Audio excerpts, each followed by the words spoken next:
Hi friends, இன்றைக்கி நம்ம பார்க்க போகிறது ஒரு கண்ட்ரோல் பேனல். கண்ட்ரோல் பேனலில் ஒரு மோட்ரு எப்படி ஆன் பண்ணுறாங்க, இன்னொன்று டெம்பரேச்சர் கண்ட்ரோலர் படி ஒரு வால்வை எப்படி ஆப்ரேட் பண்ணுறதுன்ட்டு பார்க்க போகிறோம். ஃபஸ்ட்டு அந்த 3 ஃபேஸ் சப்ளை பேனலுக்கு கொடுத்துருக்கோம். ஆர்ஒய்பி நியூட்ரல் அதுபடி எம்சிபியில் கொடுத்துருக்கோம். எம்சிபி வச்சு மெயின் ஆன் பண்ணுறாங்க. மெயின் ஆன் பண்ணிவிட்டு காண்டக்டருக்கும் அது லிங்க் கொடுக்குறாங்க.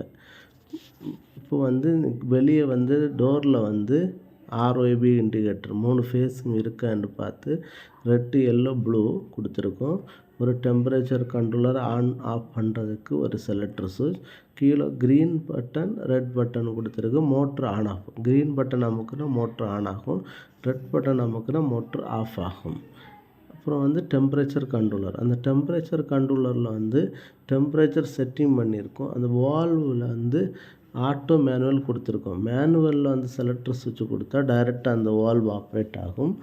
ஆட்டோவில் கொடுத்தோன்னு வச்சுக்கோங்க, டெம்பரேச்சர் நம்ம எவ்வளோ செட்டிங் பண்ணியிருக்கோமோ அந்த டெம்பரேச்சரில் வால்வ் ஆஃப் ஆகும், ஆன் ஆகும். அந்த டெம்பரேச்சரு மீதி வந்த அப்புறம் வால்வ் ஆப்ரேட் ஆகும். உங்களுக்கு பேனல் டயக்ராம் கொடுத்துருக்கேன், ஃபோட்டோஸ் கொடுத்துருக்கேன். ஏதாவது டவுட் இருந்தால் கமெண்ட் பண்ணி கேட்கலாம். பிடிச்சிருந்தால் லைக் பண்ணுங்கள், கமெண்ட் பண்ணுங்கள். ஏதாவது டவுட் இருந்தால் கமெண்டில் சொல்லுங்கள், உங்களுக்கு ஆன்சர் தருவோம். இதேபோல் ஏதாவது எலக்ட்ரிக்கல் எந்த டவுட் இருந்தாலும் நீங்கள் கேட்கலாம்.